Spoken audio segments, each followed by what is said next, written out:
జగన్మోహన్ రెడ్డి గారు. మేము దమ్మున్న పార్టీలం కాబట్టి 3 తెర మీదకి వచ్చి కూటమి పార్టీలుగా ప్రజల వద్దకి డైరెక్ట్ గా వెళ్ళాం. తోక పార్టీలు జడ అధికారంలోకి రావడానికి మీరేమో తోక పార్టీలు అంటున్నారు కాదండి, మీరేమో తోక పార్టీలు అంటున్నారు. కాదు కృష్ణవేణి గారు, బయట ప్రజల్లో ఇంకో టాక్ ఉంది. అసలు ఆంధ్రప్రదేశ్లో ఎక్కడ 3 ఉన్నాయి కూటమి, 4 పార్టీలు ఒకటే కదా. అదే బీజేపీ, అదే వైసీపీ, అదే జనసేన, అదే టీడీపీ, అదే బీజేపీ. మీ నలుగురు ఒక రకంగానే ఉన్నారు. జనాలు పిచ్చోళ్ళు అయ్యారు. ఆ బీజేపీ వైసీపీ కూడా ఒకటే. బీజేపీయే వైసీపీ, వైసీపీయే బీజేపీ అనే టాక్ కూడా జనాల్లో నడుస్తుంది. వాస్తవం ఉందంటారా? కొంతమంది వ్యతిరేకులు ఏమన్నా మాట్లాడుకుంటారండి, దానికే ఉంది. వైసీపీ వాళ్ళే అలాగే మాట్లాడుకుంటున్నటువంటి పరిస్థితి కూడా ఉంది. అంటే బీజేపీ మీద పూర్తిగా పాజిటివ్ ఒపీనియన్ ఉండకూడదు. కూటమిలో భాగం, అలాగే డబుల్ ఇంజిన్ సర్కార్ గా పనిచేయడం కావచ్చు, కేంద్రం నుంచి ఈ రోజు వస్తున్నటువంటి అభివృద్ధి కోసం, ఆంధ్రప్రదేశ్ అభివృద్ధి కోసం ఉంటుండే నిధులు కావచ్చు, ఇవన్నీ కూడా ఆ రోజు జగన్మోహన్ రెడ్డి గారు తేలేకపోయారు. ఇవాళ కూటమి ప్రభుత్వంలో సీఎం గారు కానీ డిప్యూటీ ముందున్నారు కాబట్టి, నిష్ణాతులు కాబట్టి వాళ్ళు ఆ ప్రచారం కూడా చేసుకుంటారు. దాన్ని మనం పెద్దగా పట్టించుకోకర్లేదండి. 3 పార్టీలే, 30 పార్టీలు తోక పార్టీలతో తెర వెనకాల నుంచి పొత్తులు పెట్టుకున్నారు. సింహం సింగులు అంటారు. వాళ్ళ బ్రాండ్ అంబాసిడర్లు చూడాలండి. ఒకరేమో కేఏ పాల్, ఒకరేమో జడా శ్రావణ్ కుమార్, ఇప్పుడేమో మా అంబట రాంబాబు. ఇలాంటి అందరూ కూడా బ్రాండ్ అంబాసిడర్లు. వీళ్ళు బ్రాండ్ అంబాసిడర్లుగా పెట్టుకుని జగన్నాథ రాజు చక్రాలు వచ్చేస్తాయని తమ్ముడు ఉడికరత్తంతో మాట్లాడుతూ ఉన్నారు. ఆల్రెడీ జగన్నాథ్ 11 నిమిషాలు ఉండిపోయాడు తమ్ముడు. అసెంబ్లీకి వెళ్ళి ప్రజల పక్షాన మాట్లాడతాను, కూటమి ప్రభుత్వాన్ని నిలదీస్తానని వెళ్ళి 11 నిమిషాలు గడవకి బయటకు వచ్చి. దానికి కృష్ణవేణి గారు, దానికి ఒక కారణం ఉందండి, మీకు అర్థం కావట్లేదు. గతంలో 150 మంది ఉన్నప్పుడు ఎలా మేము కూర్చో అని జగన్మోహన్ రెడ్డి గారు గతంలో ఎలా మాట్లాడారో, మమ్మల్ని కూడా అలా మాట్లాడి మమ్మల్ని అవహేళన చేస్తారు కాబట్టే వెళ్ళిపోయి ఉన్నారంట.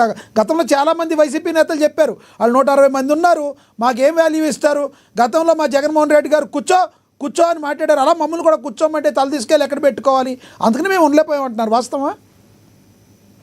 కాదండి, సంస్కారాలకి కుసంస్కారాలకి చాలా తేడా ఉంటుంది. అలాగా కుసంస్కారంతో వ్యవహరించినటువంటి వ్యక్తి జగన్మోహన్ రెడ్డి గారు. ఆ రోజు 23 మంది ఎమ్మెల్యేలతో సీఎం గారు, ఒక మాజీ సీఎం గా పనిచేసినటువంటి వ్యక్తి, అనుభవజ్ఞులైనటువంటి వ్యక్తులే చంద్రబాబు నాయుడు గారిని ఏ రకంగా ఆ రోజు జగన్మోహన్ రెడ్డి గారు పొగరుతో మాట్లాడారో చూసాం. కానీ మీరు అబ్జర్వ్ చేయొచ్చు, వీళ్ళ 11 మంది వెళ్ళినప్పుడు కూడా జగన్మోహన్ రెడ్డి గారు శిలా విగ్రహంలో బిగిసిపోయారు తప్ప ఎక్కడా కూడా కూటమి నేతలు అవహేళన చేయలేదు.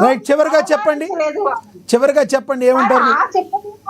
వెళ్తున్నట్టున్నారు. కానీ కూటమి నేతల దగ్గర అయితే మాత్రం అలాంటి యాటిట్యూడ్ కానీ, అలాంటి ఒక ఎదుట మనుషులు కించపరిచే విధానం కానీ కూటమి నేతల దగ్గర ఉండదండి. చివరిగా ఏం చెప్తారు అంబటి రాంబాబు గారి విషయంలో, ఆయన గురించి చెప్పండి, కంక్లూడ్ చేయండి టాపిక్ మీద. మహాసముద్రం లాంటి కూటమి, ఆ కూటమిలో చిన్న చేప పిల్లలు అంటాడు అంబటి రాంబాబు. అంబటి రాంబాబు సముద్రాన్ని కూల్చేస్తాను, సముద్రాన్ని కబ్జా చేసేస్తానండం ఎంత అవివేకమో, సేమ్ ఇది కూడా అంతే. ఒక ఇస్తరేణువులా చూస్తాం అంబటి రాంబాబుని. కూటమిని కోల్చాలంటే ముందు ఆల పార్టీ కూలిపోకుండా ఆల్రెడీ కూలిపోయిన స్థితిలోనే ఉంది. ఆ మాత్రం కూడా నిలబెట్టుకునేటువంటి పరిస్థితులు ఏమైనా ఉంటే దాని గురించి ఆలోచించుకోవాలి తప్ప 24 గంటల కూటమిని కూల్చేస్తాను, ఆంధ్రప్రదేశ్ ని అభివృద్ధిని అడ్డుకుంటాను, ఆంధ్రప్రదేశ్ కి. మీ తర్వాత శేఖర్ రెడ్డి గారు మాట్లాడతారు. ఒకటి కృష్ణరెడ్డి గారు 2014లో 2014లో చంద్రబాబు నాయుడు గారు ఒక తప్పు చేశారు కాబట్టి జగన్మోహన్ రెడ్డి గారికి అవకాశం ఇచ్చారు. తర్వాత జగన్మోహన్ రెడ్డి గారు తప్పు చేశారు కాబట్టి కూటమి ప్రభుత్వానికి అవకాశం ఇచ్చారు. కూటమి ప్రభుత్వం అటువంటి తప్పులు చేయకుండా ఉండే అవకాశం ఉందంటారా?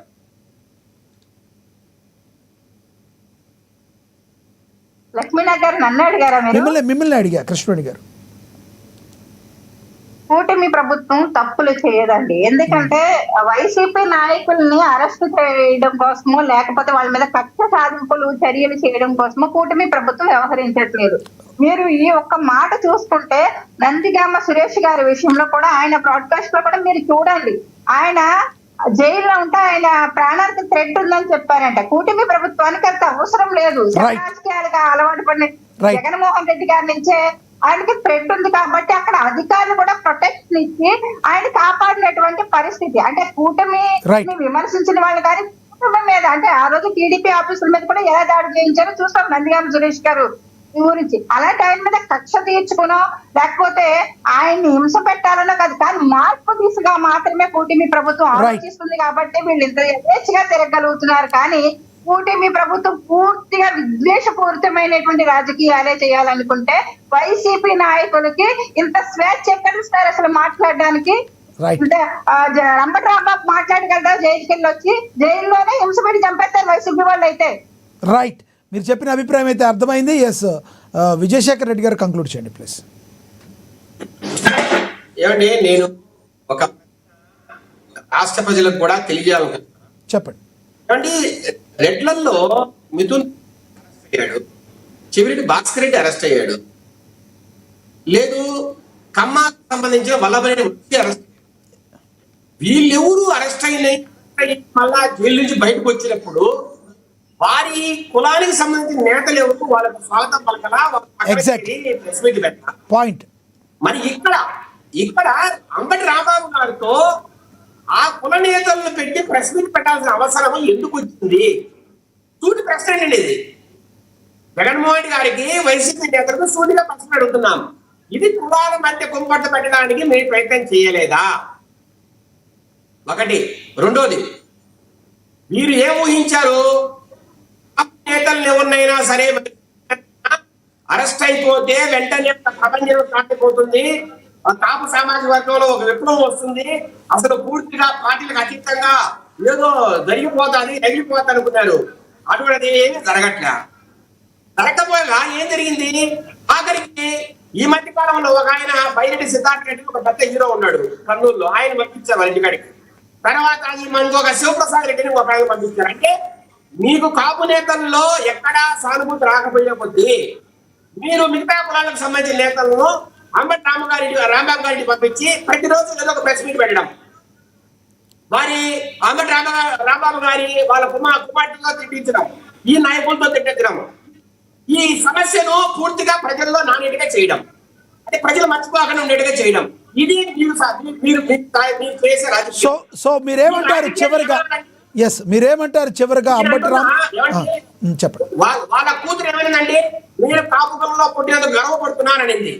మరి అంబటి రాంబాబు గారు తాగుబోతులు తిరుగుబోతులు